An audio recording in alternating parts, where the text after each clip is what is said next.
আজ শোনাব ভারতের একটি গ্রামের কাহিনী, যে গ্রামটিকে আখ্যা দেওয়া হয় একটি ভৌতিক গ্রাম হিসেবে। গ্রামের ভেতরে গেলে দেখা যায় মাটি আর পাথর দিয়ে তৈরি করা প্রচুর ঘর। ঘরের ভেতরে থাকা সেই পরিবারের ব্যবহৃত বাসনপত্র, জামাকাপড়, গ্রাম্য উনানে শেষ জ্বালানির ছাই। কিন্তু শুনলে চমকে যাবেন যে সেই গ্রামটিতে প্রচুর ঘর থাকলেও, ঘরগুলিতে ব্যবহৃত জিনিসপত্র থাকলেও পুরো গ্রামটিতে একটাও মানুষের দেখা পাবেন না। শোনা যায় একটি বিশেষ কারণের জন্য গ্রামটি একটা রাতের মধ্যেই পুরো ফাঁকা করে দিয়ে গ্রামবাসীরা কোথায় উধাও হয়ে যান, ফেলে রেখে যান নিজেদের দৈনন্দিন ব্যবহারের সকল সামগ্রী। কিন্তু তারা সবাই ওই একটা রাতের মধ্যে কোথায় যেন চলে যান, আর যাওয়ার সময় গ্রামটিকে অভিশাপ দিয়ে যান কেউ কোনোদিন এই গ্রামে জীবন ধারণ করতে পারবে না। আর ঘটেও তাই। তাদের চলে যাওয়ার পরে গ্রামটি জনশূন্য হয়ে পড়ে এবং আজ প্রায় ২০০ বছর পরেও কুলধারার ৮৪টি গ্রাম প্রকাণ্ড এক ধ্বংসস্তূপের মতো মনুষ্য বর্জিত হয়ে বেঁচে রয়েছে। আসুন আজ সেই অদ্ভুত গ্রাম কুলধারা সম্বন্ধে কিছু কথা আপনাকে জানাই। নমস্কার, আমি সুদীপসা। গল্পের থেকে আমার প্রিয় শ্রোতা আপনাকে জানাই স্বাগতম।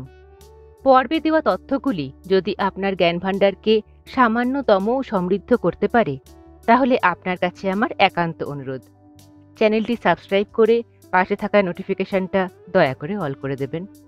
প্রতি সপ্তাহে নতুন নতুন এই রকম ইন্টারেস্টিং সত্য ঘটনা শুনতে হলে চ্যানেলটিকে কিন্তু অবশ্যই সাবস্ক্রাইব করতে হবে। তথ্যে কোথাও কোনো ভুল আপনার চোখে পড়লে কমেন্টের মাধ্যমে জানাবেন। শুরু করা যাক আজকের পর্ব। রাজস্থানের জয়সালমীর থেকে দক্ষিণে মোটামুটি ১৮ কিলোমিটার দূরত্বে অবস্থিত একটি জনমানবহীন গ্রামের নাম কুলধারা। ১৮২৫ সালের সেই পূর্ণিমার রাতে গ্রামবাসীরা কুলধারা ছেড়ে চলে যাওয়ার সময় তাদের ব্যবহারের প্রায় সকল সামগ্রী ফেলে রেখে গেলেও আজ ২০০ বছর ধরে জনশূন্যভাবে পড়ে থাকা গ্রামটি থেকে প্রচুর জিনিসপত্র চুরি হয়ে গেছে। তাই তপ্ত বালির ওপরে আজ শুধু সেই সব ঘরবাড়িগুলি তাদের পুরনো স্মৃতি বহন করে ধ্বংসস্তূপের মতো দাঁড়িয়ে রয়েছে। জানা যাক গ্রামটি কাদের ছিল এবং যেখানে কোনো ফাঁকা স্থান দেখতে পেলেই মানুষ সেখানে বসবাস করার ব্যবস্থা করেন, সেখানে ২০০ বছরেও কেন এই গ্রামে একটাও জনপ্রাণী তাদের বসতি করে তুলতে পারল না। এর পেছনে বেশ কিছু সম্ভাবনার উল্লেখ পাওয়া যায় কিছু বইতে এবং কিছু লোকগাথায়। ত্রয়োদশ শতাব্দীর শেষ দিকে ১২৯১-৯২ সাল নাগাদ দিল্লির সম্রাট দ্বিতীয় ফিরোজ শাহ রাজস্থানের পালি আক্রমণ করেন। পালিতে প্রধানত বসবাস করতেন ব্রাহ্মণ সম্প্রদায়ের মানুষ। তাঁরা ছিলেন গৌড় ব্রাহ্মণ, কিন্তু পালিতে থাকার কারণে এই ব্রাহ্মণ সম্প্রদায়টিকে বলা হতো পালিওয়াল ব্রাহ্মণ। ব্রাহ্মণ সম্প্রদায়ের হওয়া সত্ত্বেও ব্যবসা বাণিজ্যে তাঁরা ছিলেন খুবই পটু। সিল্ক রুটের মাধ্যমে দেশের বাইরেও বাণিজ্য করে তারা অত্যন্ত ধনী সম্প্রদায় পরিণত হয়েছিলেন, যে কারণেই দিল্লির সম্রাট লুটপাটের মনোবাসনা নিয়েই পালি আক্রমণ করে। দিনটা ছিল রাখি পূর্ণিমার দিন। সেই প্রথমবার পালিওয়াল ব্রাহ্মণেরা অস্ত্র স্পর্শ করলেন। পরম বিক্রমে যুদ্ধ করলেও তাঁরা সম্রাটের সৈন্যদলের সাথে পেরে উঠলেন না এবং পরাজিত হলেন। প্রচুর পরিমাণে ব্রাহ্মণকে হত্যা করা হলো। তাদের ক্ষতবিক্ষত দেহাংশ, ঘরের গবাদি পশু হত্যা করে তাদের দেহাংশও ইচ্ছা করে ফেলে দেওয়া হলো চারপাশের পুকুর এবং জলের কুয়োগুলিতে, যার ফলে যে সকল ব্রাহ্মণ পরিবার তখনও জীবিত ছিলেন তারা আর পালিতে থাকতে পারলেন না। জলের অভাবের জন্য তারা বাধ্য হলেন তাদের পৈতৃক ভিটের পালিকে ত্যাগ করতে। সেই কারণে পালিওয়াল ব্রাহ্মণেরা রাখি পূর্ণিমা বা রক্ষাবন্ধন পালন করেন না, কারণ ওই দিন তারা তাদের নিহত পূর্বপুরুষদের নামে তর্পণ করেন এবং তাদের আত্মার প্রতি শ্রদ্ধা জ্ঞাপন করেন। যাই হোক, পালি থেকে বেরিয়ে পালিওয়াল ব্রাহ্মণেরা যান জয়সালমীর। সেখানকার রাজার কাছে তারা আশ্রয় চান। দয়ালু রাজা এই ব্রাহ্মণ সম্প্রদায়টিকে থাকার জন্য জমি দেন। পালিওয়াল ব্রাহ্মণদের পছন্দ অনুসারেই তাদের আশ্রয়ের জমি দেন জয়সালমীরের মহারাজ। সেই গ্রামেরই নাম হল কুলধারা। কুলধারা গ্রামটিকে পছন্দ করার প্রধান কারণ ছিল এই গ্রামটির ভূপৃষ্ঠের নিচে ছিল প্রচুর জিপসামের খনি এবং জিপসাম জল ধারণে সক্ষম একটি খনিজ। কুলধারার মধ্যে ছোট বড় মিলিয়ে মোট ৮৪টি গ্রাম ছিল। পালিওয়াল ব্রাহ্মণেরা কথা দিয়েছিলেন যে রাজা মহাশয়ের দেওয়া আশ্রয়ের বিনিময়ে তারা রাজাকে মোটা অঙ্কের খাজনা প্রদান করবেন। নিজেদের বুদ্ধি এবং কর্মদক্ষতার কারণে নতুন গ্রাম কুলধারাতেও তারা ব্যবসা বাণিজ্যে বেশ উন্নতি করে ফেললেন। রাজস্থানের উত্তপ্ত বালিয়াড়ির ওপর পালিওয়াল ব্রাহ্মণেরা নিজেদের ঘর তৈরি করেছিলেন পাথরের ইট এবং মাটি দিয়ে। এমন অদ্ভুত তাদের ঘর বানাবার প্রক্রিয়া ছিল যে বাইরে শত গরম থাকলেও ঘরে সেই গরম অনুভূত হতো না, বরং ঘরের ভেতরের পরিবেশটা থাকতো বেশ ঠান্ডা। বৃষ্টির জল ধরে রাখার জন্য তারা প্রত্যেকের ঘরে রিজার্ভার বা বাউরি বানিয়েছিলেন। রাজামশাইকে তারা মোটা অঙ্কের ট্যাক্স দিতেন, ফলে খুব সুখেই দিন যাচ্ছিল এই ব্রাহ্মণ পরিবারগুলির। কিন্তু সুখের দিন হয়তো চিরস্থায়ী হয় না। 1820 সালে জয়সলমীরের রাজসিংহাসনে বসলেন রাজা গজ সিং। তবে গজ সিং ছিলেন একজন শান্ত, দয়ালু, নরম স্বভাবের ব্যক্তি। রাজ্যপাট দেখাশোনায় তিনি সেভাবে কর্মদক্ষ ছিলেন না। ফলে সেই অদক্ষতার সুযোগ নিল মহারাজ গজ সিং এর দেওয়ান বা প্রধানমন্ত্রী সালেম সিং। সালেম সিং ছিল অত্যন্ত ধুরন্ধর এবং অত্যাচারী আর নিষ্ঠুর রাজপারিষদ। চারপাশের সকল জায়গার মানুষজনই এই সালেম সিংকে ভালোভাবেই জানত। গ্রামবাসীদের কাছে অত্যাচারী সালেম সিং পরিচিত ছিল জালিম সিং নামে। নির্দিষ্ট সময়ে সালেম সিং সর্বোচ্চ খাজনা আদায় করতে বেরোত। এই রকমই একদিন সে গিয়েছিল কুলধারাতে। রাস্তায় যাওয়ার পথে সে দেখতে পায় গ্রামের কুয়ো থেকে জল নিচ্ছে সুন্দরী ব্রাহ্মণ রমণীরা। এদেরই মাঝে একটি অপরূপ সুন্দরী মেয়েকে দেখে সালেম সিং মোহিত হয়ে পড়ে। মেয়েটি ছিল গ্রামের পঞ্চায়েত প্রধানের মেয়ে। মতান্তরে মেয়েটি ছিল গ্রামের পূজারী ঠাকুরের কন্যা। সেই সুন্দরী মেয়েটিকে দেখে সালেম সিং তাকে বিবাহ করার অভিপ্রায় নিয়ে মেয়েটির ঘরে যায় এবং জানায় আগামী পূর্ণিমা তিথিতে সে এই মেয়েটিকে বিবাহ করবে, তাকে যেন তার কাছে পাঠিয়ে দেওয়া হয়। যদি মেয়েটির সাথে তার বিবাহ না দেওয়া হয় তাহলে সে এই গ্রামের ট্যাক্স এমন বাড়িয়ে দেবে যে গ্রামবাসীরা সর্বশান্ত হবে। এই বলে সে বিদায় নেয়। কিন্তু পালিওয়াল ব্রাহ্মণদের মাথায় যেন আকাশ ভেঙে পড়ে।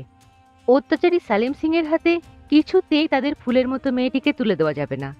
কিন্তু উপায়? ট্যাক্সের মাত্রা বাড়িয়ে দিলে তাও তো দেওয়া অসম্ভব। গ্রামের মধ্যে বারংবার পঞ্চায়েত বৈঠক ডাকা হয়, কিন্তু কারোর মাথা থেকে এমন কোনো বুদ্ধি বেরোয় না যার ফলে এই বিপদ থেকে রক্ষা পাওয়া যায়। দিন পেরিয়ে আসে সেই পূর্ণিমার রাত, যে রাতে মেয়েটিকে সালেম সিং এর কাছে পাঠাবার কথা। দিনটা ছিল 1825 সালের 29শে জুলাই, শুক্রবার। এই রাতে 84টা গ্রামের প্রায় 600টি পরিবার গ্রামের মেয়েটিকে রক্ষা করার জন্য এক চরম সিদ্ধান্ত নেয়। হাতের সামনে যতটুকু যা সামগ্রী তারা গোছাতে পারে তাই নিয়ে সেই 600টি পরিবার ওই একটা রাতের মধ্যেই কুলধারা ছেড়ে কোথায় চলে যায়। কথিত আছে পালিওয়াল ব্রাহ্মণেরা নিজেদের কষ্ট করে গড়ে তোলা কুলধারা ছেড়ে যাওয়ার সময় গ্রামটিকে অভিশাপ দিয়ে যান তাদের এই প্রিয় গ্রামে আর কেউ কোনোদিন বাস করতে পারবে না।